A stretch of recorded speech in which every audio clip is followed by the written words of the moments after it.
नमस्कार SR news Odia को आपको स्वागत। गोटे बड़ा खबर एनकाउंटर 4 जन टली पड़े माओवादी। आसंत संपूर्ण खबर को जीवा। पुणी अशांत मालकानगिरी छत्तीसगढ़ सीमांत निर्वाचन पाखे आसुवा बेले थमुनी माओ उपद्रव। सीमांत नारायणपुर जिले में पुलिस और नक्सल मध्य पुणी गुली विनिमय होइछि। एनकाउंटर निहत होइछन्ति 4 माओवादी।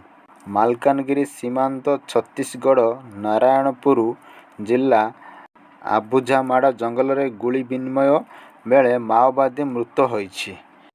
पुलिस गुली रे 4 जन माओवादी निहत होइथिबा सूचना मिली। घटनास्थल बंधुक सह विपुल परिमाणर विस्फोरण सामग्री जबत करिछि सुरक्षाकर्मी। आबुझामाड़ जंगल में माओवादी माने एक कैंप करी रहिथिले।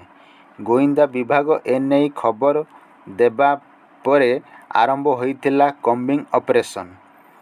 डीआरजी और एसटीएफ रो मिलित कम्बिंग बेले माओवादी सह मुहांमुही होइथिले। एनकाउंटर परे घटनास्थल छाड़ी माओवादी माने चंपट मारिछंती।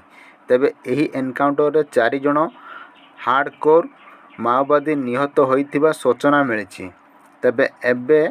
तेबे एते बड़ एनकाउंटर परे एक्शन को आसुछंती सुरक्षाकर्मी। जवान पक्षरु घटनास्थल रे सर्च ऑपरेशन जारी रही। एने सूचना देइछंती नारायणपुर एसपी।